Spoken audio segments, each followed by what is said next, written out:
Buenos días en esta mañana tengan todos. Hoy es día miércoles, día de la clase correspondiente al Evangelio de Juan que estamos estudiando.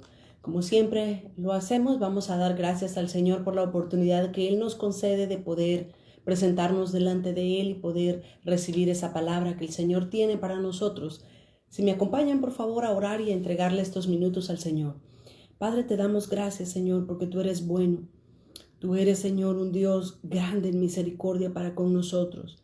En esta hora, Señor, una vez más nos presentamos delante de tu presencia, para que sea, Dios mío, tu Santo Espíritu instruyéndonos en esta hora. Necesitamos tu presencia. Anhelamos, Señor, esa palabra que sale de tu boca para que nos pueda dar vida y vida eterna, vida en abundancia. Desde ya ponemos este tiempo en tus manos, Señor, y te suplicamos que por favor seas tú hablando a nuestras mentes y a nuestros corazones. Siembra esa semilla de la buena palabra, Señor, para que pueda germinar, para que pueda dar, Señor, ese fruto, ese crecimiento, Señor, que tú quieres de tus hijos. En esta hora ponemos nuestras mentes y nuestros corazones delante de tu presencia y te rogamos, Dios mío, que seas tú hablándonos, que seamos nosotros, Señor, los que podamos poner en práctica esa palabra que tú nos enseñas en esta hora. Te alabamos y te bendecimos en esta hora y te damos gracias por esta preciosa oportunidad. En el nombre de Jesús oramos, amén y amén. Muy buenos días, que el Señor me las bendiga. Qué bueno que ya están con nosotros, Carlita, Edna, bendiciones, Norma, buenos días y todos los que se conectan con nosotros ya en esta mañana. Damos gracias al Señor por permitirnos una vez más, ¿verdad?, seguir compartiendo su palabra, por la bendición que Dios nos concede de poder seguir estudiando el Evangelio de Juan. La semana pasada estuvimos hablando hasta el capítulo 9, quedamos introduciéndonos al capítulo 10. En el capítulo 10 está el séptimo discurso. Estamos estudiando el Evangelio de Juan, son los últimos miércoles que vamos a estar estudiando este poderoso Evangelio de Juan. Así es que tenemos, en el capítulo 10 del Evangelio de Juan, tenemos el séptimo discurso del Señor Jesús, que el séptimo discurso habla precisamente del buen pastor. El buen pastor, el Señor Jesús. Este capítulo habla Jesús básicamente de su llamado, de su ministerio, del propósito que Dios le había dado a la vida del Señor Jesús al enviarlo a la tierra. Jesús es el buen pastor. El rey David escribió de él también en el Salmo 23, un salmo que la mayoría de nosotros como cristianos conocemos. Jesús es el buen pastor. Él es el que da su vida por nosotras, las ovejas, por nosotros. Así es que dice capítulo 10 del Evangelio de Juan, 10 y el versículo 1 dice: de cierto os digo, el que no entra por la puerta en el redil de las ovejas, sino que sube por otra parte, ese es ladrón y salteador. En primer lugar, quiero resaltar la primera frase que el Señor Jesús utiliza cuando va iniciando este séptimo y último discurso. Jesús dice: de cierto te digo. Cuando el Señor Jesús o algún maestro de la Escritura usa esta expresión de cierto te digo, lo que significa es que lo que va a decir a continuación es algo de suma importancia, que nosotros tenemos que ponerle mucho cuidado a las palabras que van después. Así es que Jesús les da la introducción a este séptimo discurso, diciéndoles, advirtiéndoles que lo que Él va a hablar es algo de suma importancia. Dice Jesús: de cierto te digo. Y para Jesús mostrarse como el buen pastor, el Señor Jesús viene y Él comienza a poner un contraste. El Señor Jesús comienza a decir: el que no entra por la puerta en el redil de las ovejas, sino que sube por otra parte, dice que es un ladrón. El Señor Jesús no inicia hablando de su llamado como el buen pastor de entrada. El Señor Jesús inicia hablando y diciéndoles: tengan mucho cuidado, porque yo soy el buen pastor, pero también hay otros que son ladrones, hay otros que no están de acuerdo a la voluntad del Padre Celestial. Básicamente Jesús está diciendo que no hacen la obra que yo he venido a hacer. Jesús inicia este séptimo discurso advirtiéndonos que lo que Él va a decir es de suma importancia e inicia diciendo: hay un contraste entre el buen pastor y el que no es pastor, sino que es un ladrón. Todo este capítulo 10 Jesús va a mantenerse hablando de este poderoso y precioso discurso, mostrándose la labor, el llamado que Él había venido a cumplir a esta tierra. Pero dice el versículo 2, mas el que entra por la puerta, el pastor de las ovejas es. Dice el verso 3, a este abre el portero y las ovejas oyen su voz y a sus ovejas llama por sus nombres y las saca. Dice el versículo 4 y 5, cuando ha sacado fuera todas las propias, va delante de ellas y las ovejas le siguen porque conocen su voz. Mas al extraño no seguirán, sino que huirán de él porque no conocen la voz de los extraños. Aquí hay tantísimo que hablar y ahora lastimosamente el tiempo se nos ha acortado, pero saquemos las palabras específicas que Jesús quiso enseñarnos en cuanto a este séptimo discurso del buen pastor. Dice el versículo 2, dice que el pastor entra por las ovejas. La costumbre en el tiempo de Jesús era que se le llamaba pastor no a la persona que cuidaba a las ovejas. Se le llamaba pastor a aquel que había pagado un precio por ellas, el que las había comprado. En pocas palabras, el dueño de las ovejas, a él se le llamaba pastor. Así es que Jesús dice, el pastor es el que entra por la puerta. Y esto es algo bien importante, porque el pastor, él se da a conocer, porque él ha pagado un precio. Él es digno de ser el dueño de todas las ovejas porque ha pagado por cada una de ellas. Y dice, él va a entrar por la puerta con autoridad, con seguridad de quién es él. Luego en el versículo 3 menciona algo también importante. Dice, estamos en Juan 10 y el versículo 3 dice que el portero le abre la puerta al pastor para que saque a sus ovejas.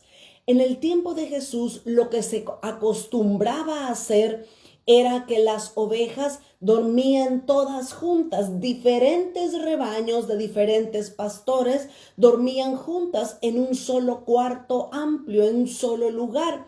Así es que las ovejas básicamente estaban revueltas, pero el que era dueño, el pastor de las ovejas, en primer lugar, entraba por la puerta en la mañana que iba a sacar a esas ovejas para llevarlas a comer.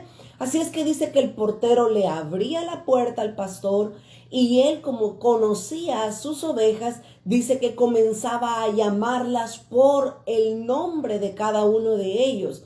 Para mí es impresionante esta parte de la escritura. ¿Sabe por qué?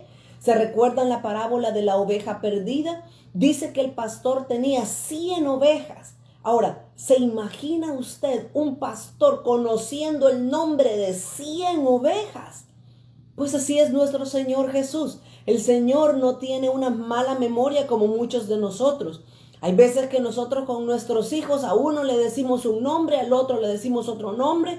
O pues cuando tienen muchos hijos, las mujeres ya ni se acuerda cómo se llama cada uno, ¿verdad? Por decir algo gracioso. Mas sin embargo, el Señor Jesús tiene una buena memoria. Al Señor Jesús no se le olvida el nombre de nadie. Pero ¿sabe qué? También Jesús nos conoce a cada uno de nosotros por nuestro nombre. Y eso lo comprueba la Escritura.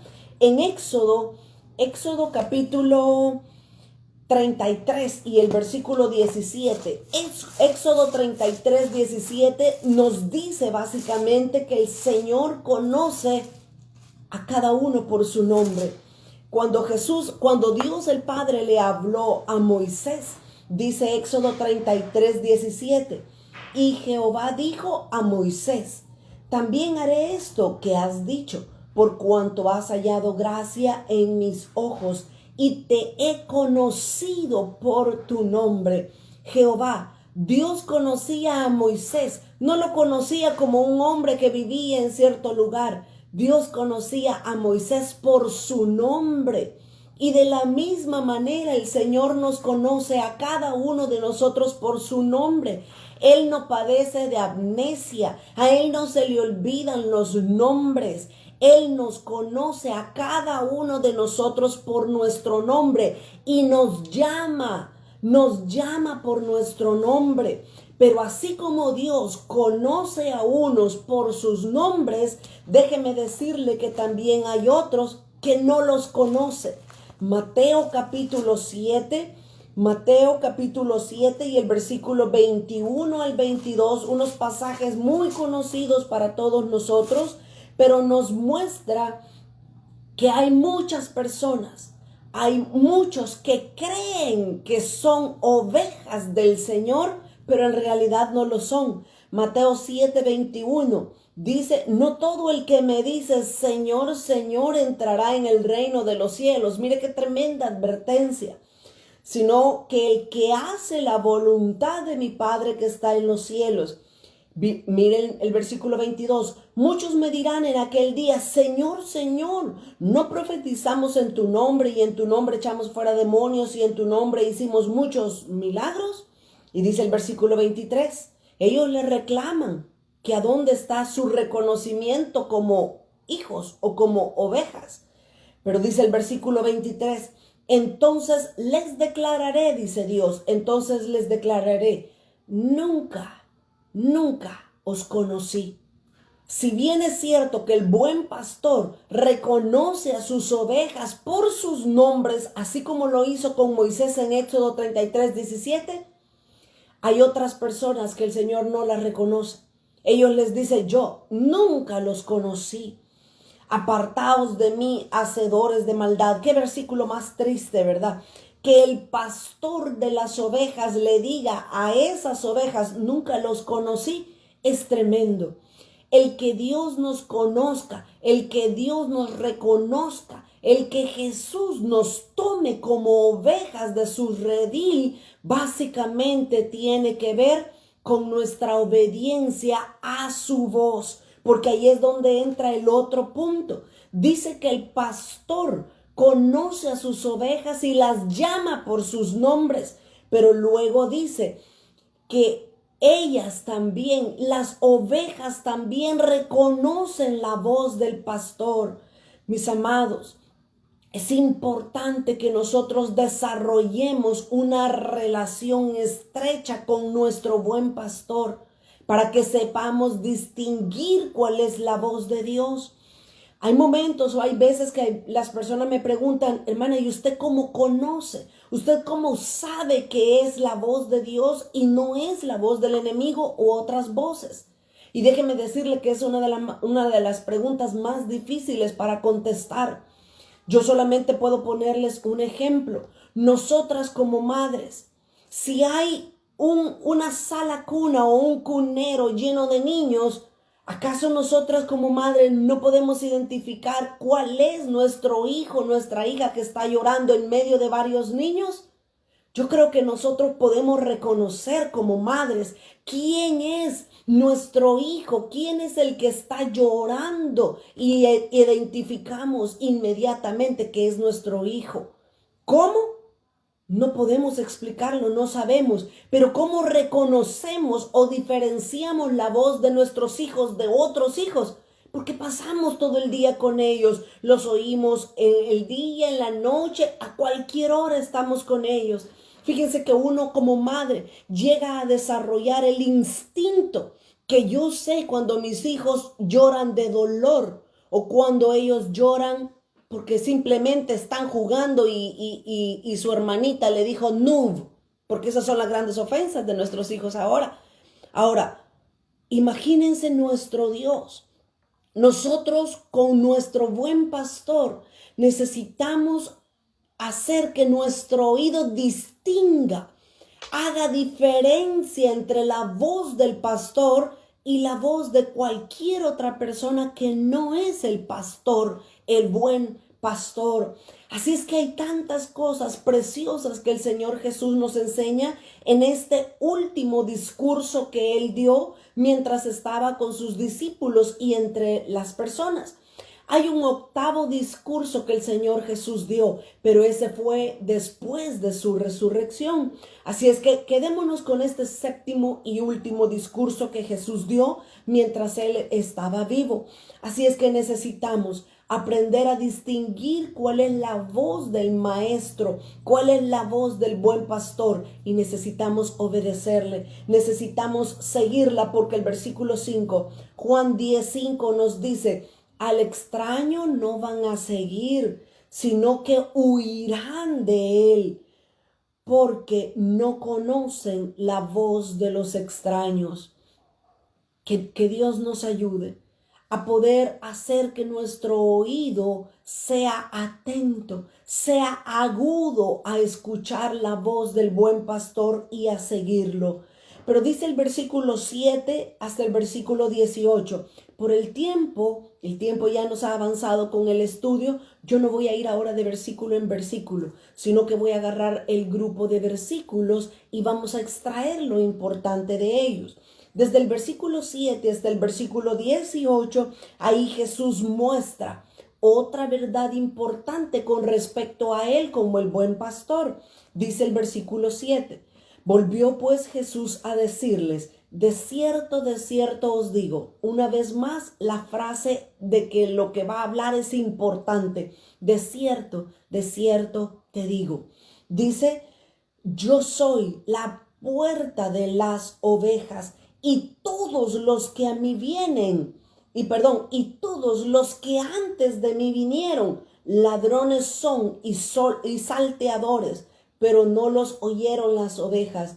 Yo soy la puerta. El que a mí viene, entra, será salvo, y entrará y saldrá y hallará pastos. Qué preciosa esta segunda parte de lo que el Señor Jesús habla acerca de Él como el buen pastor. Jesús no solamente es el buen pastor, sino que ahora Jesús se presenta como la puerta de las ovejas. Y esto nos hace una clara referencia al tabernáculo de Moisés. En el tabernáculo de Moisés, todos nosotros sabemos que habían 3 partes en el tabernáculo de Moisés. La primera parte, el atrio, había una sola puerta. Una sola puerta que tenía 5 pilares, y el número 5, esos 5 pilares, había cuatro pilares, y esos 4 pilares nos están hablando precisamente de los 4 evangelios, representando a Cristo como la única puerta para entrar al atrio, a entrar al tabernáculo. Pero luego, cuando pasamos a la segunda parte del tabernáculo, que es el lugar santo, ahí había también una sola puerta. Y esta puerta del lugar santo tenía 5 pilares. Y estos 5 pilares nos están hablando de gracia. El número 5 en la numerología bíblica habla de gracia. Y es por la gracia de Dios que tenemos acceso hasta el lugar santo, donde están los 4 muebles, el candelero, la mesa de los panes y el altar del incienso. Pero la última parte del tabernáculo de Moisés es el lugar santísimo. Y el lugar santísimo también tenía una sola puerta. Estas 3 puertas, una sola puerta para entrar al atrio, una sola puerta para entrar al lugar santo y una sola puerta para entrar al lugar santísimo, nos habla de nuestro Señor Jesucristo también. Él es la única puerta para entrar al cielo. Perdone, pero no es por María que entramos al cielo, no es por Buda, no es por Alá, no es por ninguna otra persona que tenemos entrada al reino de los cielos. Es únicamente por medio de nuestro Señor Jesucristo que todos nosotros tenemos acceso a la eternidad y al cielo con Dios. Así es que También dice el Señor Jesús que Él es la puerta y todos los que por Él entran, dice que van a hallar salvación. Pero en segundo lugar, van a hallar pastos para poder alimentarse. Mis amados hermanos, no busquemos en otra persona, en otro lugar, no busquemos alimento para ser saciados. El Señor Jesús, Él es el buen pastor. Una de las características de los pastores era que ellos en la mañana se levantaban tempranito y iban a ver cuál era el lugar más bonito para llevar a su rebaño para poder comer su grama, su zacate. El pastor comenzaba a investigar el lugar y comenzaba a ver que no había mala hierba o hierba venenosa. Así es que regresaba a la casa, al cuarto donde dormían y comenzaba a llamarlas por sus nombres. Comenzaba a sacar a su rebaño, pero luego las llevaba a comer a un lugar seguro. Muchas veces el alimento espiritual se ha vuelto muy crítico en medio de estos tiempos. Y muchas personas no se sacian de lo que escuchan en sus lugares donde ellos van. Por eso es que debemos reconocer que el buen pastor, Él es la puerta. Cuando entramos por medio de Él, podemos hallar pastos frescos, podemos hallar pastos buenos. Él es el que prepara mesa, así dice el Salmo 23. Él es el que prepara mesa delante de nosotros en presencia de nuestros angustiadores. El Señor Jesús es el buen pastor del cual describe el rey David en el Salmo 23. Rapidito se los voy a leer para terminar de amarrar todo esto que hemos visto de Jesús como el buen pastor, como la puerta, como aquel que da su vida por las ovejas. Dice el Salmo 23:1, Jehová, Él es mi pastor y nada me faltará. En lugares, oiga como decía el Señor Jesús, el que entra por la puerta hallará buenos pastos. En lugares de delicados pastos me hará descansar. Junto a aguas de reposo me pastoreará. Qué lindo es nuestro Señor, ¿verdad? Confortará mi alma, me guiará por sendas de justicia por amor a su nombre. Aunque ande en valle de sombra y de muerte, no temeré mal alguno, porque tú estarás conmigo. Ese es el buen pastor. El buen pastor va a estar conmigo.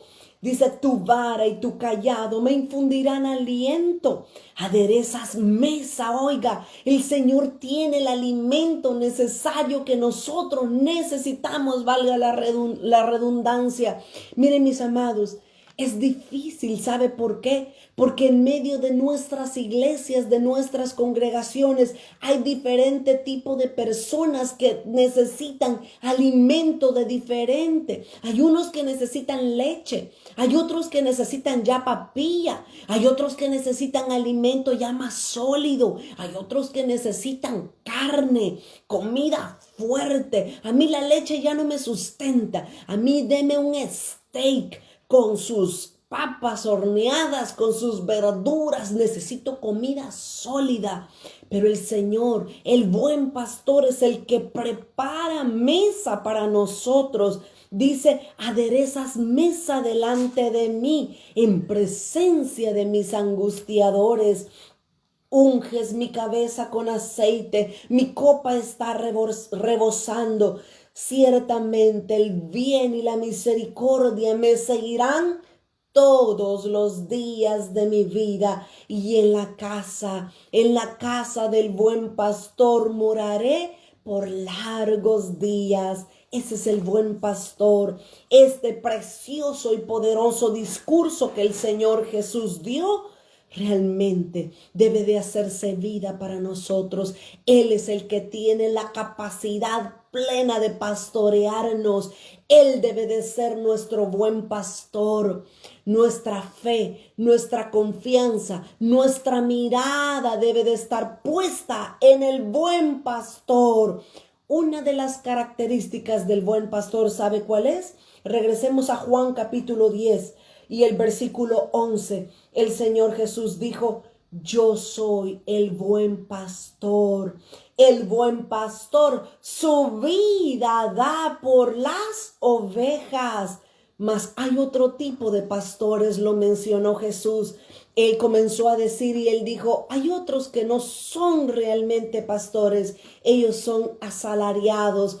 Ellos trabajan. Ellos están viendo el rebaño, pero por sus propios motivos, por sus propias intenciones, porque tienen intereses personales, pero también porque tienen paga. Así es que Dios nos dé la gracia para que nosotros podamos discernir cuál es realmente el buen pastor puesto por el Señor para guiar al rebaño hacia esos pastos seguros. Pero dice en el versículo 16, el Señor Jesús continúa después de él hablar de las cualidades de los asalariados. El Señor Jesús se pasa al versículo 16 y dice, estoy en Juan 10:16. También tengo, oiga como el Señor Jesús dice, también, o sea, además de las ovejas a las que les estoy hablando, dice, también tengo otras ovejas que no son de este redil. Si usted y yo nos ponemos a pensar, el Señor Jesús estaba hablando para el pueblo de Israel y para sus discípulos. El Señor Jesús les decía, ustedes son mis ovejas, ustedes deben de aprender a escuchar mi voz. Yo soy la puerta, yo soy el que los voy a llevar a comer buenos pastos. Ustedes son mis ovejas. Pero el Señor Jesús está advirtiendo y está profetizando algo poderoso también en este versículo 16, porque Él dice, yo también tengo otras ovejas. Por supuesto que nadie de ellos lo entendió, pero nosotros sí lo entendemos por misericordia, pero lo entendemos porque Jesús hablaba de nosotros, los gentiles. Dice, también tengo otras ovejas que no son de este redil. Aquellas también debo de traer y oirán mi voz. Bendito sea el nombre de Dios. Y oirán mi voz y habrá un rebaño y un pastor también para ellas. Jesús hablaba de nosotros. Nosotros somos ese otro rebaño del que habló Jesús. Y dice el versículo 17, por eso me ama el Padre, porque yo pongo mi vida para volverla a tomar. Qué bueno el Señor Jesús, que Él no solamente se estaba dirigiendo a su pueblo Israel, que tristemente lo despreciaron, pero el Señor Jesús también estaba incluyéndonos a todos nosotros, los gentiles que íbamos a ser parte del rebaño, del redil de Dios, a través de los siglos y a través de los tiempos. Así es que el Señor Jesús dejó claro que el próximo o el otro redil que Él tenía éramos nosotros los gentiles. El Señor Jesús sigue hablando en todo este capítulo 10 del mismo discurso de que Él es el buen pastor. Pero dice el versículo 22, desde el versículo 22 hasta el 30 sucede un episodio que también nosotros necesitamos reconocerlo y verlo. Dice el versículo 22, celebrábase en Jerusalén la fiesta de la dedicación. Como cristianos nosotros necesitamos comprender la palabra de Dios para saber explicarla y ayudar a aquellos que tienen muchas preguntas. Mis amados, hay muchas personas que andan con muchas preguntas, dudas en sus mentes. Si nosotros nos preparamos, si nosotros conocemos la palabra de Dios, fácilmente vamos a poder ayudarles a otros.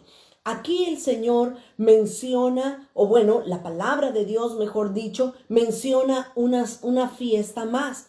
Esta fiesta no se encuentra cuando nosotros estudiamos el libro de Levíticos. En el libro de Levíticos hay 7 fiestas principales. 7 son las fiestas que Israel instituyó como principales. Pero aparte de esas fiestas, hay otras 3 fiestas más que también celebran los judíos. Ahora, aquí está otra fiesta que no está incluida en el libro de Levíticos, y esta es la fiesta de la dedicación. Dice, celebrábase en Jerusalén, estoy en Juan 10:22. Celebrábase en Jerusalén la fiesta de la dedicación. era invierno y Jesús andaba en el templo por el pórtico de Salomón. Mire, a mí me encanta resaltar y poner atención a la escritura cuando nos habla de números, de nombres, de detalles específicos. Me encanta poder resaltarlos porque esos detalles son los que a nosotros nos dan un mensaje espiritual oculto.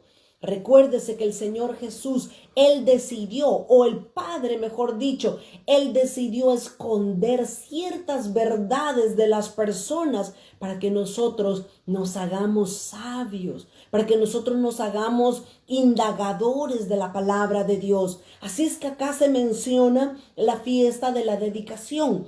A estas fiestas también se le conoce como la fiesta de las luces. Precisamente porque las personas adornaban sus casas con lámparas, con luces. También el templo lo decoraban con luces. Así es que esta fiesta se instituyó en el año 164 antes de Cristo.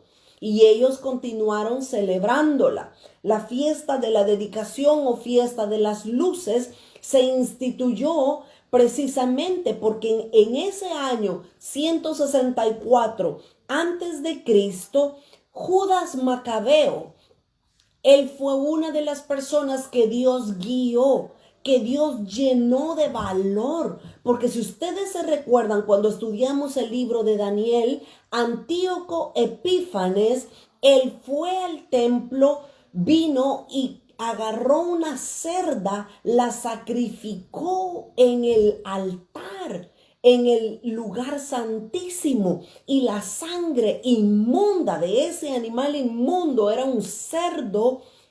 Dice la historia que esa sangre, Antíoco Epífanes con todo su ejército manchó, ensució todo el lugar santísimo y el templo con la sangre de esa cerda. Y como para los judíos el templo y el lugar santísimo, el arca del pacto era algo tan sagrado, ellos por meses y meses dejaron ahí la sangre, tristes, con mucho dolor, con mucha tristeza de ver lo que le habían hecho al templo. Pero meses después de Antíoco Epífanes haber derramado la sangre de esa cerda en el templo, Judas Macabeo porque pertenecía a ese grupo de judíos ortodoxos, de esos sacerdotes que se habían guardado para el Señor, los macabeos. Así es que Judas vino y agarró un grupo de sacerdotes, entró al templo y comenzó a limpiar, comenzó a sacar, a purificar precisamente el templo de Dios para que los judíos pudiesen entrar una vez más. Así es que gracias a esa labor que Judas Macabeo hizo en el año 164 antes de que Cristo naciera, por eso instituyeron ese día y ese año precisamente esta fiesta, la fiesta de la dedicación o la fiesta de las luces, como se llama, y se celebra precisamente en invierno. Para este momento faltaban aproximadamente 3 meses y medio para que el Señor Jesús fuese crucificado. Así es que estaban celebrando esta fiesta de la dedicación, pero dice en el versículo 23 que Jesús andaba en el templo. Normalmente los judíos o los maestros, como Jesús, enseñaban al aire libre, en los caminos, en la intemperie enseñaban. Pero como era invierno, Jesús no podía andar libremente porque había mucho frío. Así es que dice el versículo 23 que Jesús estaba en el pórtico del templo de Salomón enseñando. Ahí estaba Jesús enseñando y predicando la palabra de Dios. Ahora, no es casualidad que Jesús por el frío estuviese explicando o enseñando acerca de este discurso del buen pastor aquí en medio del pórtico o del templo de Salomón. No es casualidad. Mire, la escritura dice en Mateo capítulo 12 y el versículo 42. Mateo 12, 42, la escritura claramente quiere dejar en evidencia que el Señor Jesús es mayor que Salomón. Mateo 22 y el versículo 42, Mateo 12:42. La reina del sur se levantará en el juicio con esta generación y la condenará, porque ella vino de los confines de la tierra para oír la sabiduría de Salomón. Aquí el Señor Jesús estaba recordando lo que había pasado con la reina de Saba, que había venido a escuchar y a preguntarle, a salir de dudas, de sus dudas. La reina había venido donde Salomón, porque si todos nosotros nos recordamos, Salomón fue un hombre lleno de mucha sabiduría dada de lo alto. Salomón entendió cosas sumamente preciosas, las podemos ver en Proverbios, incluso todavía en el libro de Eclesiastés. Cantares es un libro precioso y poderoso. Ahora, dice Jesús en el versículo 42 donde estamos, Jesús dice, he aquí, más que Salomón en este lugar. Jesús claramente dijo que él era mayor que Salomón. Y si Salomón es reconocido como el hombre más sabio sobre esta tierra, Jesús es la personificación de la sabiduría caminando también en medio de este mundo. Por eso es que la Escritura, por eso es que Dios quiso dejar registrado aquí en Juan 10:23 que Jesús andaba enseñando en el pórtico de Salomón, porque mayor que la sabiduría de Salomón es la sabiduría que Jesús tenía. Jesús es la personificación de la sabiduría. Qué precioso, ¿verdad? Cada detalle que la palabra de Dios nos enseña nos muestra algo a nosotros. Así es que dice que los judíos andaban con él, dice el versículo 24. Regresé a Juan 10 y el versículo 24. Notemos algo también importante que acá nos dice la Escritura. Dice el versículo 24. Y le rodearon. Jesús andaba en el pórtico enseñándoles, predicándoles, pero dice que le rodearon los judíos y le dijeron, fíjense a lo que se acercaron ellos. Le preguntaron directamente a Jesús y le dijeron, ¿hasta cuándo nos turbaréis el alma? ¿Por qué nos has venido a perturbar el alma? Dice, y le dicen, si tú eres el Cristo, dínoslo abiertamente. Qué tremendo este versículo. ¿Saben? Todavía vienen y le preguntan a Jesús, dinos si tú eres el Cristo. Y el Señor Jesús en todos estos capítulos que hemos estado viendo, Jesús constantemente les decía, yo soy el Cristo, yo soy el Mesías, yo soy el pan que descendió del cielo, yo soy el buen pastor, yo soy todo. Jesús claramente se los decía, pero ¿cuál era el problema? El problema era de que ellos no podían ver que Jesús era el Mesías por la dureza que había en sus corazones. Miren, mis amados, muchas veces nosotros o las personas no comprenden la palabra de Dios porque probablemente hay dureza en sus corazones. La capacidad para que nosotros podamos entender la palabra del Señor está ligada directamente con nuestros corazones. Necesitamos rogarle al Señor que ablande nuestros corazones, que nos dé un corazón dócil, un corazón creyente como el de un niño. Un niño es fácil de creer y es fácil de enseñar, pero nosotros como adultos muchas veces endurecemos el corazón y la mente y todo lo cuestionamos, todo lo craneamos. Ahora, por favor, pongamos balance a esto. No hay que creer tampoco todo lo que oímos. Hay que analizar, hay que con madurez juzgar las cosas. Una vez más le recuerdo el versículo del apóstol Pablo que él dijo, cuando yo era niño, hablaba como niño, pensaba como niño, juzgaba como niño. Pero ahora que ya crecí, ya las cosas las miro de manera diferente. Necesitamos tener un corazón dócil para creer la palabra de Dios. Pero si se recuerdan, capítulos atrás estuvimos viendo que una clave para conocer la doctrina correcta era nuestro corazón también, era la condición de nuestro corazón. Vamos a entender la palabra de Dios y vamos a saber discernir que alguien está hablando la palabra de Dios pura y sin mancha, dependiendo de cómo está en nuestro corazón, dependiendo de cuánto nosotros amemos la verdad. Que Dios nos conceda el privilegio, mis amados, de poder entender su palabra, de poder tener un oído abierto a las personas, a los siervos y siervas que Dios ha levantado, y que podamos con seguridad decir: yo sé que esta persona está hablando la doctrina correcta. Así es que ellos no podían entender, a pesar de que Jesús les había dicho claramente en repetidas ocasiones que era el Cristo. Todavía vienen y le preguntan: dínoslo si tú eres el Cristo.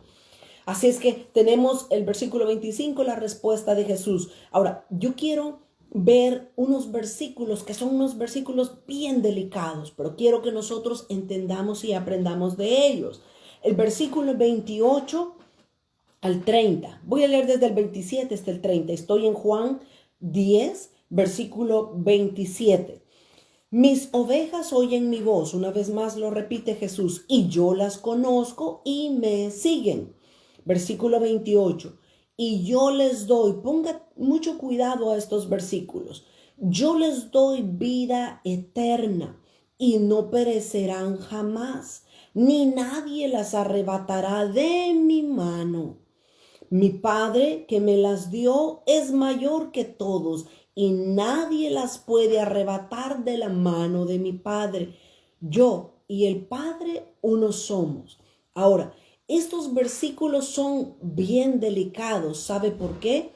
Porque las personas que creen en la doctrina de salvo siempre salvo, o SSS, los que predican, los que hablan acerca de la doctrina de que la salvación no se pierden, estos son unos de los versículos que han malinterpretado, porque ellos dicen: ya ven, aquí el Señor Jesús está diciendo que yo llamo y les doy vida eterna a mis ovejas y nadie las puede arrebatar de mi mano.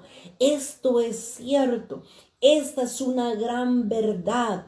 El Señor nos promete, y en dos ocasiones en estos 3 versículos el Señor nos dice: el que está en mi mano nadie lo puede arrebatar.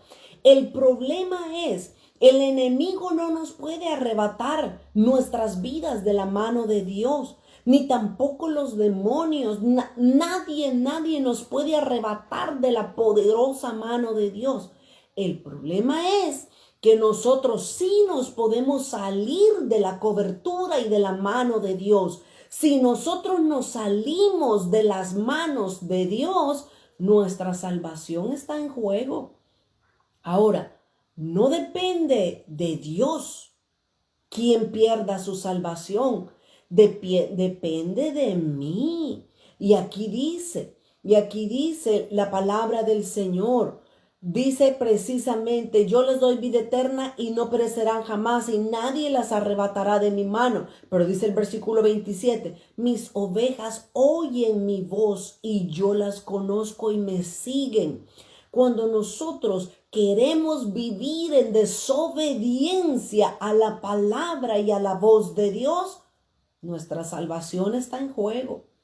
Y miren, ya hemos hablado largo y tendido en otras ocasiones con respecto a la salvación.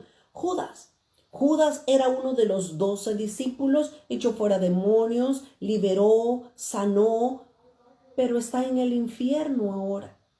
Esaú era escogido de Dios juntamente con Jacob su hermano, pero Esaú, por voluntad propia, despreció la primogenitura, y la primogenitura nos está hablando espiritualmente de las promesas que Dios tiene para él o para los primogénitos. Pues Esaú, estando en la mano de Dios, él por voluntad propia dijo: ¿y de qué me sirve la primogenitura si me voy a morir de hambre? ¿Qué hizo Esaú?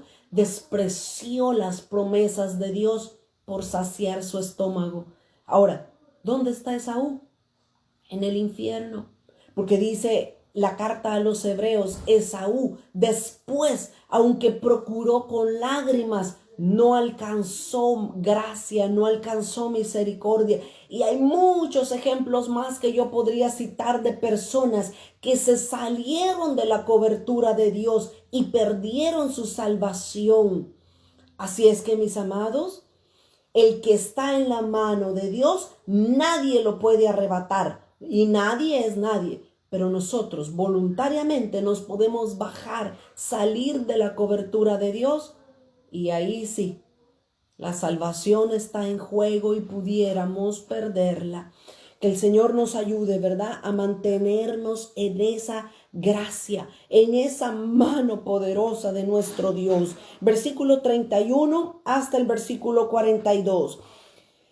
Vamos a cerrar ahora el capítulo 10 y lo vamos a cerrar de esta manera. Dice el versículo 31. Entonces los judíos volvieron, por lo que Jesús les estaba hablando. Dice que los judíos volvieron a tomar piedras para apedrear a Jesús. Y Jesús les respondió, muchas buenas obras os he mostrado de mi Padre.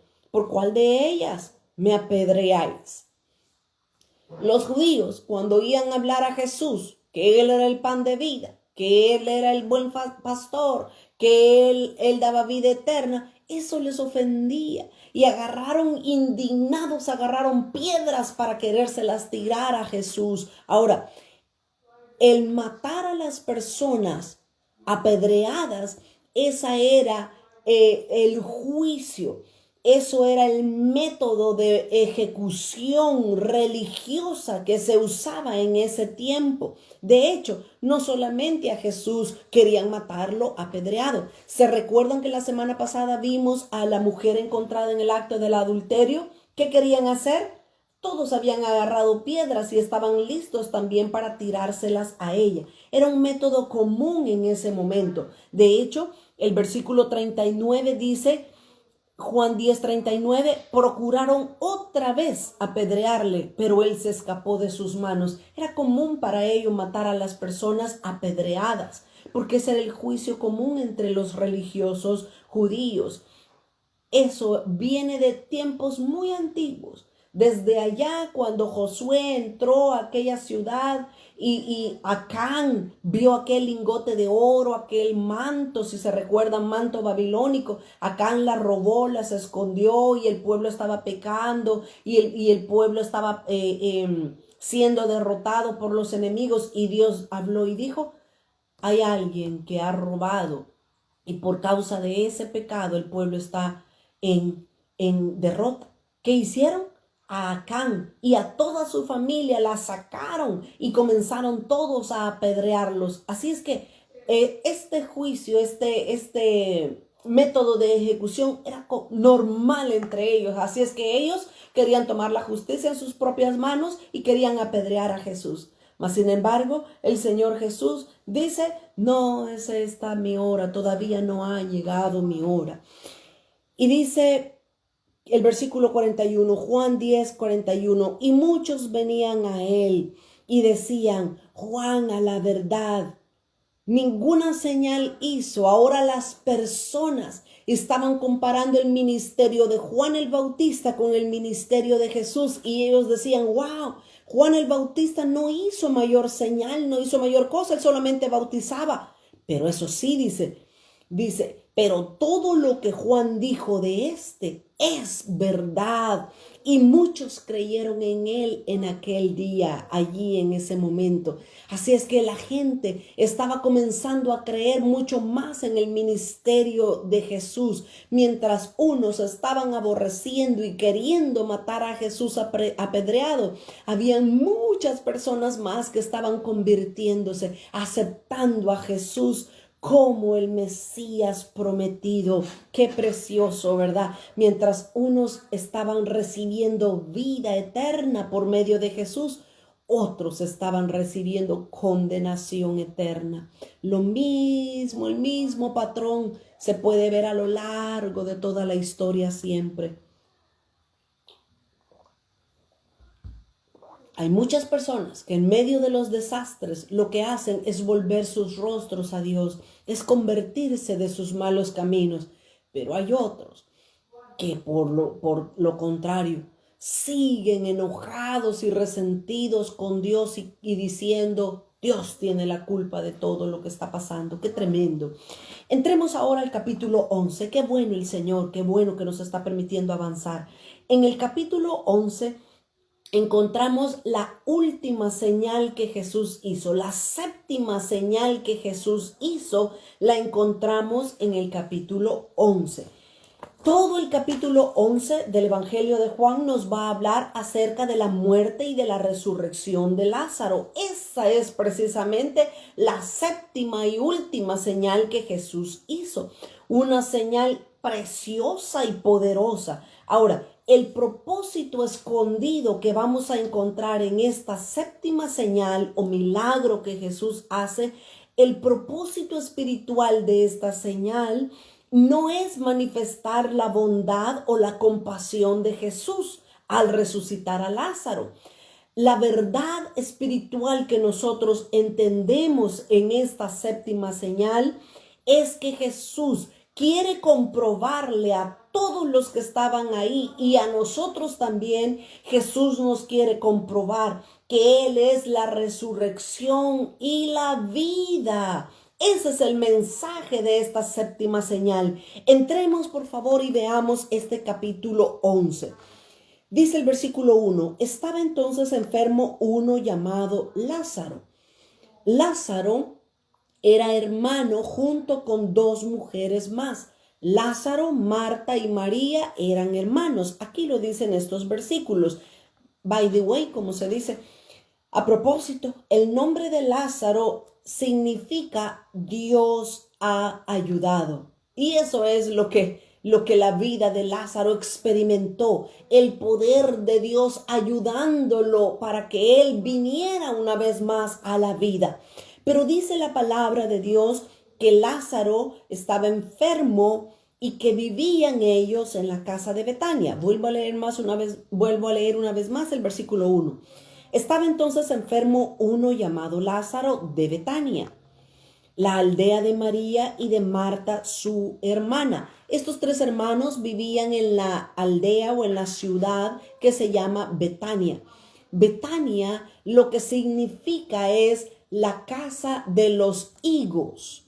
Eso es lo que significa Betania, la casa de los higos. Y los higos en la palabra de Dios son un símbolo de dulzura.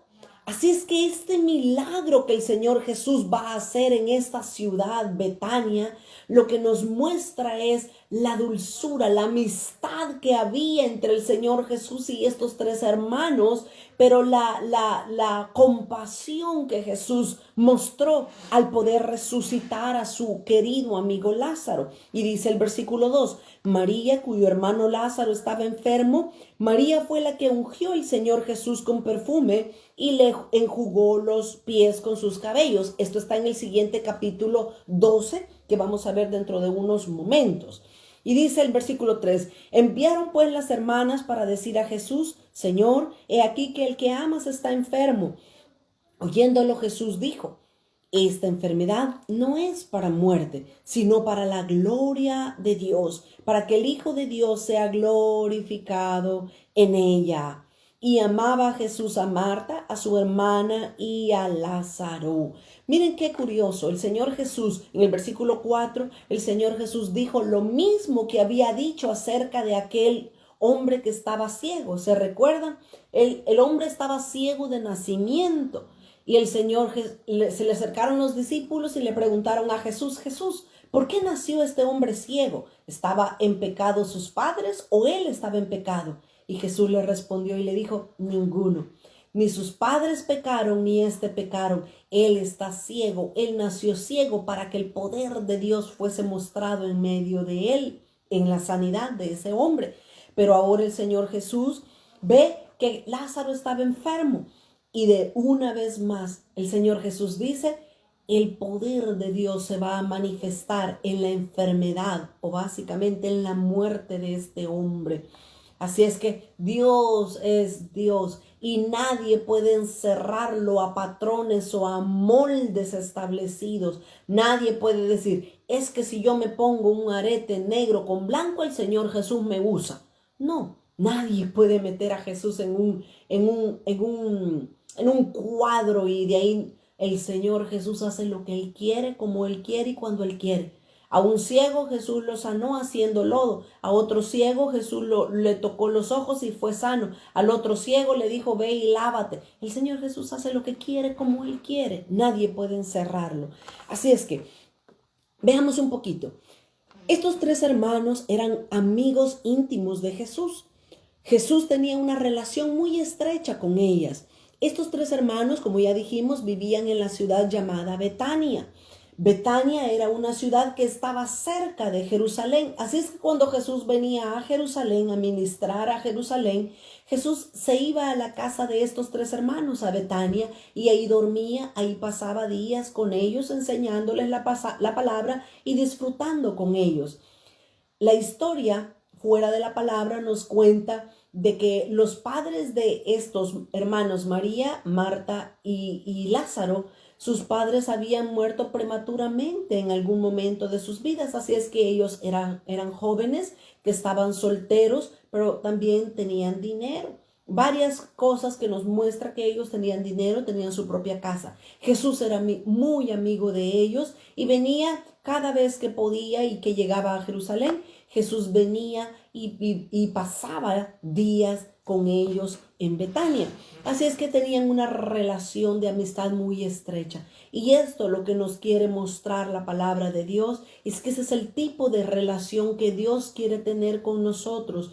Dios quiere que nosotros seamos amigos de Él. De hecho, en el capítulo 15, Jesús dice, de Juan 15, a mediados más o menos del capítulo, Jesús dice, ya no les voy a llamar más discípulos, ahora los voy a llamar mis amigos, porque Jesús quiere que entremos como discípulos, pero que nuestra relación de amistad vaya creciendo hasta que nos llame amigos. ¿Y sabe qué? El Señor Jesús dice que Él a sus amigos les va a contar los secretos que Él tiene guardados en su corazón y en su mente. El Señor Jesús quiere que seamos amigos de Él, así como estas tres personas.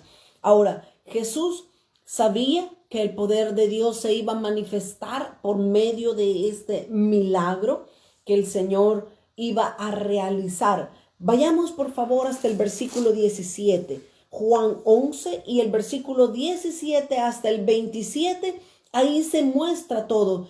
Todos nosotros conocemos la historia de la muerte de Lázaro y todo eso. Por eso es que voy a saltar muchos versículos. Dice entonces el versículo 17. Vino pues Jesús y halló que yacía 4 días que Lázaro estaba en el sepulcro. Betania estaba cerca de Jerusalén. Cuando Jesús oyó que Lázaro, estaba enfermo, Jesús se fue para Jerusalén. No se quedó en Judea. No se quedó en Betania. Jesús se fue para Judea, en Jerusalén, y allá fue a hacer otros milagros y otro tipo de cosas más. Pero Jesús regresó cuando ya Lázaro tenía 4 días de muerto. Y esto es importante, ya lo voy a decir por qué. Solo déjenme terminar el versículo 18. Y dice, y Betania estaba cerca de Jerusalén como a 15 estadios. Déjenme ir por partes. En primer lugar, en el versículo 17, dice que cuando Jesús regresó a Betania, a la casa de María, de Lázaro y de Marta, ellas estaban llorando. Cuando vieron a Jesús salieron corriendo y le dijeron, Jesús, si hubieras estado aquí, mi hermano no había muerto. Ahora, Dios lo hace todo, Dios lo hace con un propósito específico. Déjenme mencionarles la razón por qué Jesús se quiso tardar 4 días. ¿Por qué no se tardó un día? ¿Por qué no se tardó 2? ¿Por qué no se tardó 3? ¿Por qué no se tardó 5 o 6 o 7 días o un mes? ¿Por qué no se tardó tanto tiempo? Fueron 4 días los que Jesús se tardó. ¿Sabe por qué? La creencia, La costumbre que ellos tenían en ese momento, los judíos, era que ellos creían, que ellos pensaban que cuando una persona se muere, su alma, su espíritu salía de ellos y andaba deambulando por la ciudad, por los lugares que él visitaba. Su espíritu y su alma andaban deambulando por los aires. Y en cualquier de esos 3 días, el espíritu podía entrar una vez más y la persona podía resucitar. Así es que el Señor Jesús, con una intención clara, Él se tarda 4 días, porque los judíos decían que al 4.º día era cuando el espíritu ya se había ido, el espíritu y el alma ya se había ido, porque al 4.º día comienza la descomposición en el cuerpo de los muertos. Así es que como comienza la descomposición, su alma y su espíritu se van ya de este mundo. Jesús sabía esa creencia de los judíos y Jesús vino a romper todo paradigma. Jesús vino a romper toda creencia religiosa. Porque déjeme decirle de antemano que para esa creencia no hay ni una tan sola base bíblica, ni doctrinal, ni cierta. Esa era una creencia de las personas en ese momento. Así es que ellos tenían esa creencia y Jesús dice, pues ahora les voy a dar en la mente o en los conceptos preconcebidos que ellos pueden tener. Así es que ni en el Antiguo Testamento, ni en ninguna parte de los profetas hay base bíblica para asegurar eso que ellos creían. Pero el Señor Jesús quiso tardarse esos 4 días, porque de esa manera nadie de los que estaban ahí podían decir, es que fue fácil porque ya en 3 días rápido el cuerpo, el espíritu y el alma entró en el cuerpo. No, porque ya tenía 4 días de muerto. Ya la descomposición estaba en el cuerpo de Lázaro. De hecho, cuando cuando Jesús le dijo, ¿a dónde le han puesto? Marta le dijo, allá, Señor, allá, ven y ve. Y Jesús dijo, abran, quiten la piedra. Pero Marta le dice, no la abras, porque ya hiede, ya tenía 4 días, ya la descomposición estaba dentro de él. Importante, Jesús quiso resucitar a Lázaro en el 4.º día, porque así nadie podía tener la excusa de decir, ese como estaba dentro de los 3 días que el espíritu todavía estaba en este mundo, podía regresar. Pero luego en el versículo 18 leímos que menciona el detalle de la distancia que había entre Jerusalén y Betania. Eran 15 estadios y el número 15 en la palabra de Dios nos habla de separación divina. El número 15 habla de separación divina y por eso es que Dios quiso dejar este milagro, porque Dios iba a separar lo divino de lo natural, pudiendo resucitar a este hombre llamado Lázaro de 4 días de muerto. Así es que es necesario que nosotros entendamos por qué el Señor hace las cosas. Pero avancemos, por favor, versículo 38. Vamos hasta el versículo 38. Bueno, leamos el 33, el 32. Estoy en Juan 11:32. María, cuando llegó a donde estaba Jesús, al verle, se postró a sus pies diciéndole, si hubieras estado aquí, no habría muerto mi hermano. Jesús entonces, al verla llorando y a los judíos que la acompañaban también llorando, dice que Jesús se estremeció en espíritu y se conmovió y dijo, ¿a dónde le pusiste? Le dijeron, ven, Señor, y ve. Y dice el versículo 35, Jesús lloró. De hecho, Juan 11:35 es el versículo más corto de toda la Biblia. Jesús lloró. Solamente tiene 2 palabras. Es el versículo más cortito de toda la Biblia. Pero dice en el versículo 38, Jesús profundamente conmovido otra vez, vino al sepulcro y era una cueva y tenía una piedra puesta encima. Déjeme detenerme rapidito para poder cerrar ya este capítulo 11 con la resurrección de Lázaro. Las personas que tenían un poco más de dinero en los tiempos de Jesús, las personas que tenían dinero, ellos cuando un pariente o un familiar moría, sus cuerpos los colocaban en tumbas de piedra o en cuevas, mejor dicho, así como dice aquí literalmente cuevas. Cuando alguien era pobre y no tenía muchos recursos para comprar una cueva, lo que hacían es que los cuerpos los enterraban en una fosa común para todos. Pero cuando alguien tenía dinero, tenía la posibilidad de comprar una cueva y ahí poner uno, dos o hasta tres cuerpos muertos. Así es que por este detalle nosotros podemos ver que estos tres hermanos tenían pues posibilidades económicas.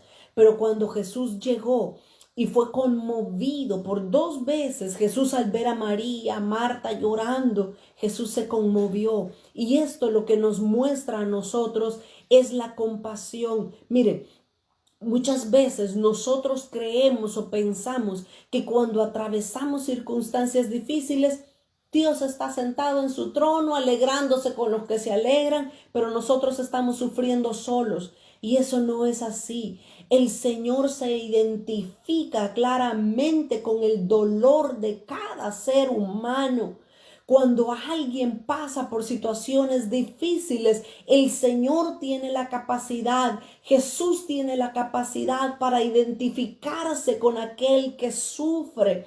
Él estaba en este momento sufriendo. Su espíritu dice que se estremeció y se conmovió dentro de él al ver la tristeza y el dolor de Marta y de María. De la misma manera el Señor nos está hablando de que Él se puede identificar cuando nosotros sufrimos. Ahora, Dios permite que suframos porque los padecimientos, las dificultades hacen que nuestro carácter sea perfeccionado. Pero ¿saben qué? Así como aquel cuadro de las huellas, cuando el Señor nos permite pasar por dificultades, Él nos carga en sus brazos y las huellas que se pueden ver reflejadas en la arena son las de Él, mostrándonos que Él no nos abandona, Él no nos desampara. Recordémonos, estamos en sus manos y que el que está en sus manos, ¿quién lo puede arrebatar? El apóstol Pablo dijo, ni lo alto, ni lo profundo, ni principados, ni potestades, ni lo presente, ni lo porvenir, nada nos podrá separar del amor que es en Cristo Jesús. El Señor de esta manera nos comprueba que Él está identificado con el dolor de cada uno de nosotros. Pero dice el versículo 39, Juan 11:39, Jesús dijo, quitad la piedra. Marta, la hermana del que había muerto, le dijo, Señor, hiede ya, porque es de 4 días. Ahora, permíteme quedarme otro ratito en este versículo. Cuando el Señor Jesús da la orden con autoridad, Jesús se para enfrente de la cueva, enfrente de la tumba. Jesús se para y Él dice, quiten la piedra.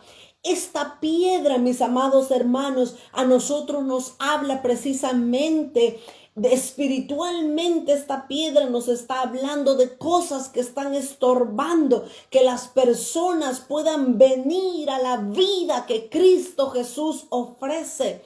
Hay muchas veces que las personas están muertos en vida, van a la iglesia, cantan, dicen que oran, dicen que leen, pero realmente Dios conoce que ellos hieden, que ellos están muertos, pero hay piedras que están impidiendo que el poder, que la vida, que la resurrección de Cristo entre a ellos y anden en resurrección de vida. Así es que la piedra espiritualmente nos hablan de esos obstáculos que muchas personas tienen para poder vivir realmente como resucitados en Cristo. Pero Jesús quiere dar la orden. Jesús quiere decir, quiten la piedra. Pero luego en el versículo 43, Jesús se para. Cuando quitaron ya la piedra, Jesús se para. Jesús no entra a la cueva a resucitar a Lázaro. Jesús no va y lo toca o le da un beso o hace algo. Jesús desde afuera de la cueva se para y grita a gran voz, dice el versículo 43. Y habiendo dicho esto, clamó a gran voz: Lázaro, ven fuera. Mire, y esto es importante. Si el Señor Jesús únicamente dice, ven fuera, o si Jesús hubiera dicho, resucita, un montón de muertos hubieran resucitado en ese momento. Pero realmente Jesús tuvo que decirle específicamente a Lázaro por su nombre. Jesús conoce a las ovejas. El buen pastor conoce a las ovejas por su nombre. Así es que Jesús llama y le dice: Lázaro, ven fuera. Dios necesita muchas veces dar este grito con nuestro nombre para que nosotros vengamos a la vida y resucitemos una vez más. Pero mira, el versículo 44 tiene otra verdad espiritual para nosotros. Y dice: y el que había muerto salió. Lázaro salió atado. ¿Cómo salió? Oh, wow. Salió atado de las manos, de los pies, con vendas y el rostro envuelto en un sudario. Así es que Jesús volvió a dar otra orden y Jesús dijo: desatadle y déjenle ir. Esto es importante porque esto que Jesús dijo e hizo aquí nos involucra a nosotros. Dios es el que resucita. Dios es el que tiene el poder para resucitar a todos los muertos de ese lugar inerte donde se encuentran. Pero Dios nos quiere usar a nosotros para que corramos y desatemos las vendas. ¿A dónde tenían las vendas? En sus manos. Y las manos nos hablan de nuestro hacer, de nuestro llamado, de nuestro ministerio. Hay muchas personas que están muertas, que no pueden cumplir el llamado de Dios, pero tú y yo, nosotros tenemos que quitarle las vendas para poder dejarlos libres y que puedan cumplir con la voluntad de Dios para sus vidas. Ese es nuestro trabajo. Pero en segundo lugar también dice que estaban atadas con vendas los pies. Y los pies nos hablan de nuestro caminar, de nuestro caminar con Dios. Y hay personas que aún dentro de las iglesias están atadas por las piedras, por el pecado que los rodea, porque tenemos una naturaleza llena de pecado. Y el apóstol Pablo dice en Romanos capítulo 7, el bien que no quiero hacer, no lo puedo hacer porque el mal está en mí y lo que no debo hacer, eso hago. Pero Dios necesita personas. Dios quiere levantar hombres y mujeres como nosotros para que quitemos las vendas de las pies, de las manos de las personas, para que sean libres para amar, servir a Dios. Pero dice en tercer lugar que también su rostro estaba envuelto. ¿Y qué hay en nuestro rostro? Nuestros ojos, nuestra nariz, nuestra boca, nuestros oídos. Hay personas que están en la iglesia y ellos están envueltos su rostro con el sudario. ¿Pero qué? Necesitamos nosotros ayudarles para que vean, para que oigan, para que huelan, para que hablen. Nosotros somos los que Dios ha llamado. Así nos dice Isaías 58:6. Isaías capítulo 58 y el versículo 6, la palabra del Señor nos insta a que nosotros desatemos a las personas. 58 y el versículo 6. ¿No es más bien el ayuno que yo escogí, desatar la ligadura de impiedad, soltar las cargas de opresión y dejar ir libres a los quebrantados y que rompáis todo yugo? Lo que el Señor quiere es romper las ataduras. Tengo 15 minutos para terminar el capítulo 12 y todavía no he terminado el capítulo 11. Veamos los últimos versículos del capítulo 11. Versículos 45 hasta el 57. Entonces muchos de los judíos que habían venido para acompañar a María y vieron lo que Jesús hizo, creyeron en él. Sigamos leyendo, versículo 43. Pero algunos de ellos, de los que creyeron en Jesús al ver la resurrección de Lázaro, dice que algunos de ellos se fueron a donde estaban los fariseos y les dijeron lo que Jesús había hecho. Y el versículo 47 dice: entonces los principales sacerdotes y los fariseos reunieron al concilio y dijeron: ¿qué haremos? Estaban preocupados porque este hombre hace muchas señales. Mire qué tremendo. Aquí se va a revelar el verdadero motivo de los fariseos, de los escribas, de los sacerdotes. Se va a revelar el verdadero motivo, dice el versículo 48. Si le dejamos así, todos creerán en él. Eso es celo, eso es egoísmo. Ellos no querían que las personas se fueran detrás de Jesús porque eso les iba a restar importancia a los religiosos. Eso les iba a restar autoridad a ellos. Dice: y vendrán los romanos y destruirán nuestro lugar santo y nuestra nación. Mentiras.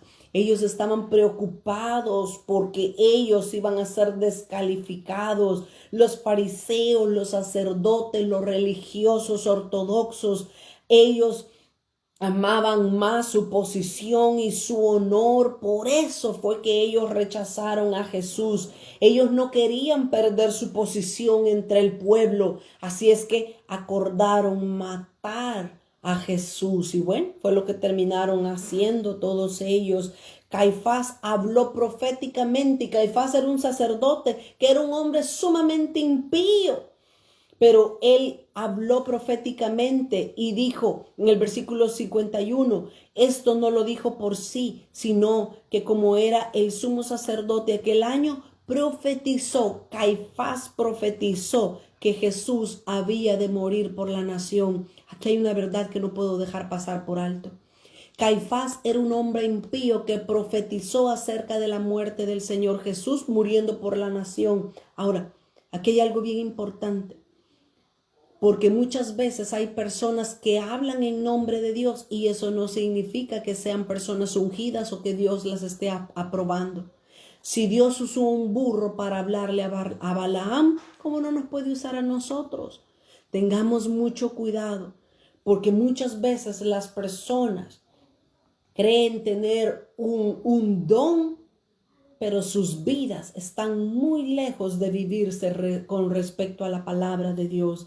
Así es que luego vamos hasta el versículo 53, dice: así que desde aquel día acordaron todos matar a Jesús. Y el versículo 51 dice: y estaba cerca la Pascua de los judíos. Esta es la cuarta Pascua. Esta fue la Pascua donde crucificaron al Señor Jesús.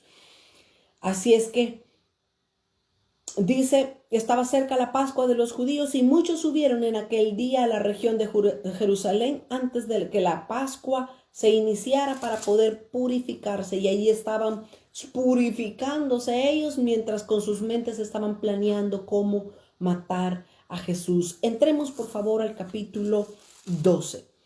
El capítulo 12 está bastante largo también, mas sin embargo, pues veamos hasta dónde podemos llegar. En el capítulo 12 de este capítulo inicia la última semana del Señor Jesús en su ministerio público. Dice el versículo 1, 6 días antes de la Pascua. Este número 6 nos muestra exactamente que era una semana antes. Eran 6 días antes de que Jesús fuese crucificado. Eso nos muestra que era un día jueves.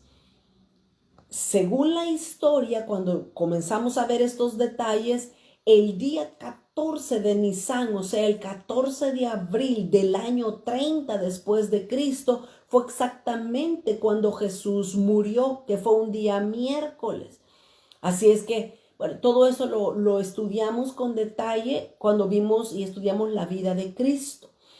Pero acá dice que eran 6 días, una semana antes de la Pascua. Así es que vino una vez más, Jesús vino a Betania, donde estaba Lázaro. Acuérdese, Jesús lo acababa de resucitar, el que había estado muerto y a quien había resucitado de los muertos, y le recibieron allí en una cena. Y Marta servía y Lázaro era uno de los que estaban sentados a la mesa con Jesús.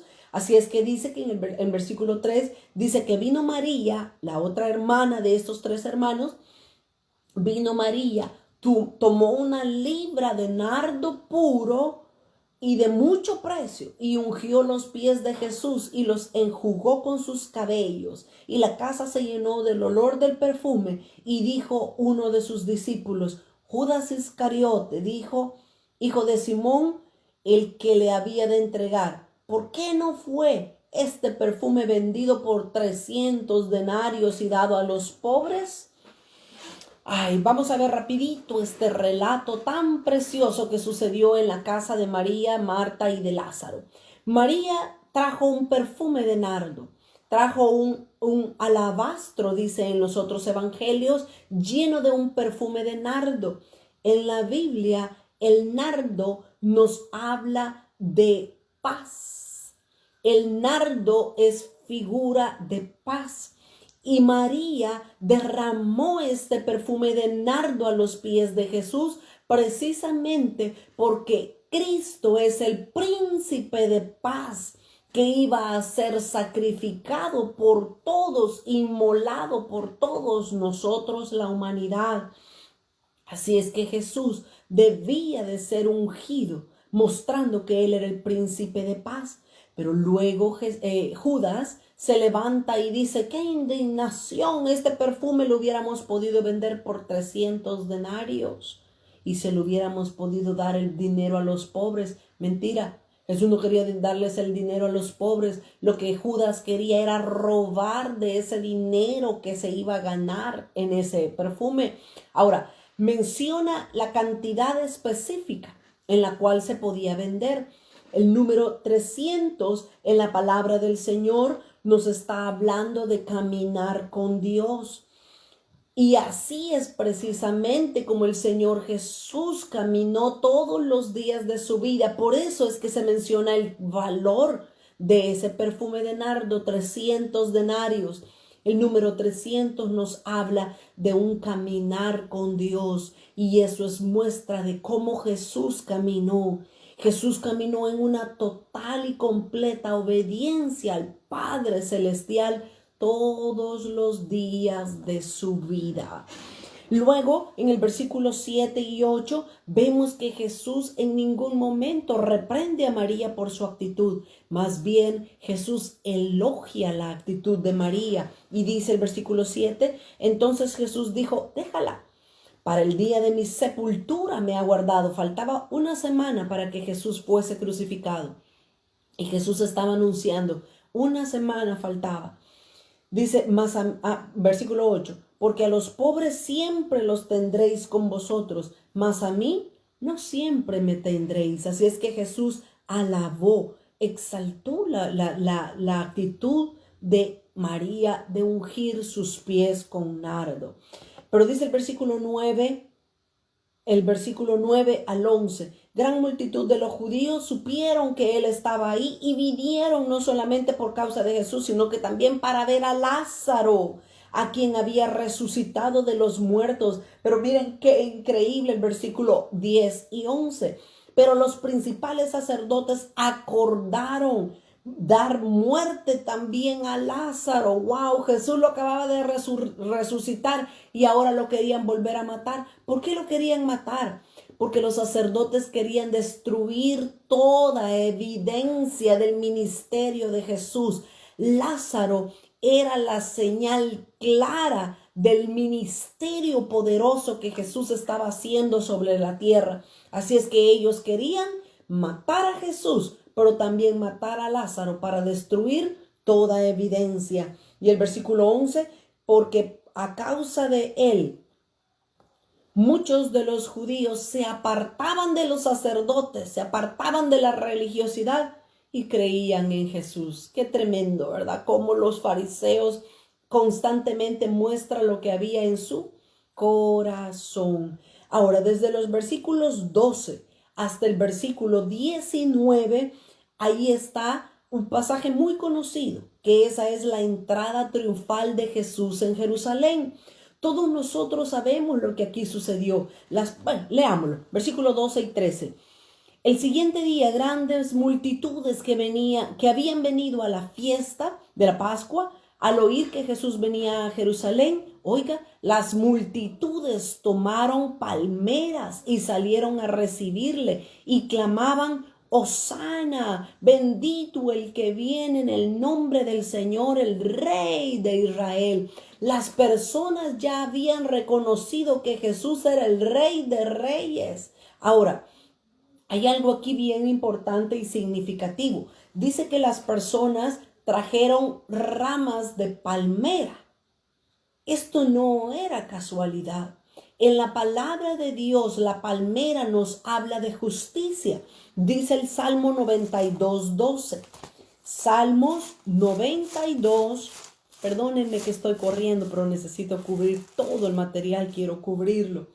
Salmo 92 y el versículo 12 dice: el justo florecerá como la palmera, crecerá como cedro en el Líbano. La palmera nos habla de justicia, de justos, porque el justo florecerá como la palmera. Así es que no fue casualidad que las personas tomaran las ramas de las palmeras. Lo que estaban diciendo, mostrando con esa actitud, es que estaban reconociendo que Jesús era el justo Hijo de Dios, el que no había ningún tipo de pecado en él. Jesús era justo y sin mancha. Eso significan las hojas de palmera que ellos agitaban, diciendo: Hosana, bendito el que viene en el nombre del Señor. Pero dice el versículo 14, y Jesús halló un asnillo. El asnillo es el hijo del burro, es el asno.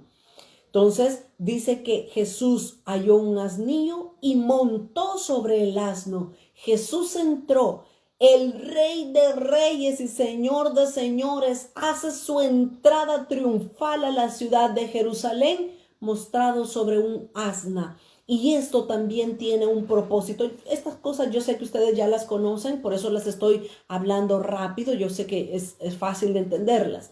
Jesús entró en un asno precisamente porque la costumbre que en este momento, cuando un rey entraba a una ciudad, si entraba el rey sobre un burro, era símbolo de paz, era símbolo de humildad, era símbolo de que no traía guerra a esa ciudad. Así es que Jesús debía de entrar a esa ciudad montado en un asno, porque él venía con humildad.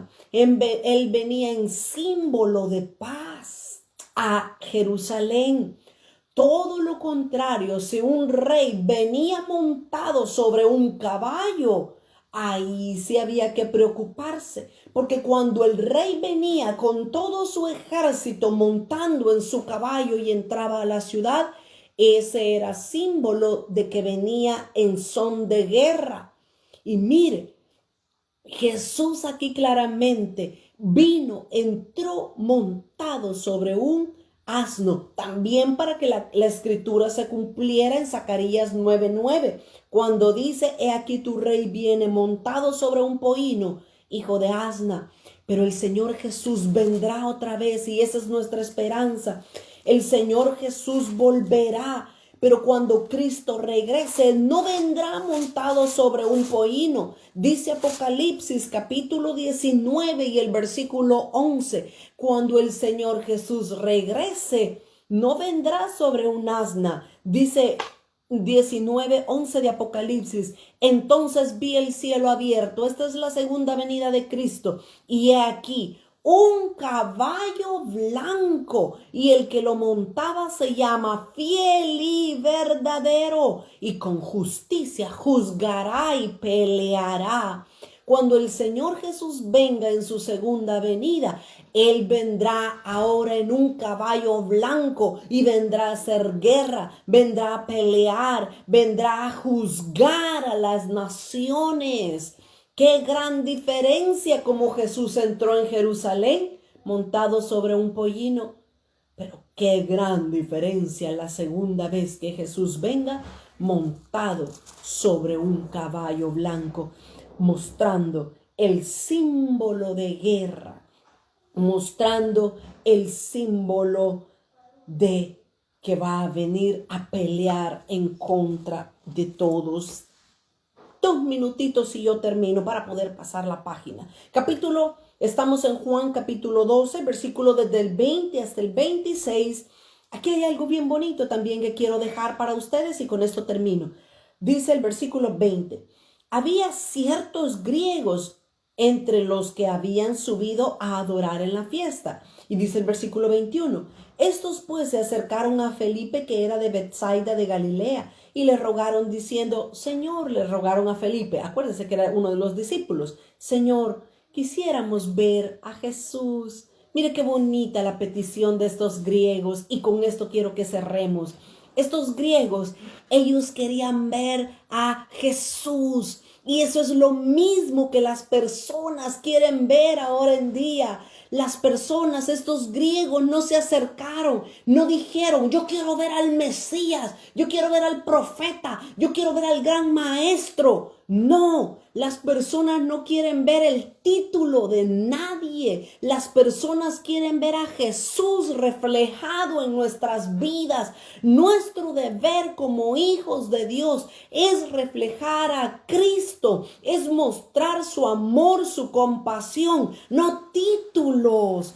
Cansa, molesta hasta cierto punto que nadie puede decir yo soy fulano de tal. No, tiene que mencionar es que él es profeta, pastor, maestro, evangelista. Tienen que mencionar todos los nombres antes de poderles decir su nombre. Las personas ya están cansadas de los nombres. Los griegos quieren ver a Jesús. De la misma manera, las personas quieren ver a Jesús en nosotros. Nosotros estamos llamados a reflejar a Jesús. Nosotros debemos, y si queremos ser siervos de Cristo, debemos seguir su camino y morir también, porque lo dijo Jesús. Dice en el versículo 24, de cierto os digo, que si el grano de trigo no cae en la tierra y muere, queda solo, pero si muere, lleva mucho fruto. Para poder ver el fruto que el Padre desea, tenemos que morir también como Jesús murió. Mis amados hermanos, que Dios nos ayude, para que nosotros podamos también reflejar a Jesús en nuestra vida, en nuestro llamado, en nuestro ministerio. Quitemos los títulos. Ya, yo no soy nada, yo simplemente solo soy fulano de tal, mi nombre es este y mi apellido es este y punto. Que sea Dios el que nos dé la recompensa del llamado que Él nos ha dado. Gracias, mis amados hermanos, en esta hora por estar atentos a la clase de este día. Hemos corrido, pero teníamos que avanzar bastante. La próxima semana solo me quedan unos cuantos versículos del capítulo 12 para poder cerrarlo. Si ustedes se recuerdan, al principio de las clases, nosotros, de la clase esta del Evangelio de Juan, dijimos que el Evangelio de Juan lo íbamos a dividir en 3. La primera parte era el ministerio público de Jesús, que era desde el capítulo 1 hasta el capítulo 12. Entonces estamos a punto de cerrar la primera parte de este Evangelio de Juan. La segunda parte es los discursos de Cristo en el aposento alto, que se mira desde el capítulo 13 hasta el capítulo 17. Y la tercera y última parte que vamos a lograr ver con la ayuda del Señor el último miércoles de diciembre, la tercera parte va a ser la pasión y la resurrección de Jesús desde los capítulos 18 hasta el 21. Muchas gracias a todos por estar pendientes de la transmisión de la clase de este día. Con la ayuda de Dios nos vemos el próximo miércoles a las 10:30. Rapidito voy a orar y voy a despedirme. Padre, muchas gracias por la oportunidad que tú nos concediste en este día de poder seguir aprendiendo de tu palabra. Señor, sella por favor estas verdades en nuestro corazón y en nuestra mente, que no se olviden, Señor, que no vengan las aves de los cielos y se roben, se coman esta semilla, que nosotros podamos dejar que esta semilla entre en nuestro corazón y que germine, que crezca y que pueda dar fruto para tu gloria. Bendigo a tus hijos e hijas en esta hora y te doy gracias en el nombre de Jesús. Amén y amén. Muchas gracias y que el Señor les bendiga a todos. Gracias, Mabelita, por estar pendientes. Bendiciones.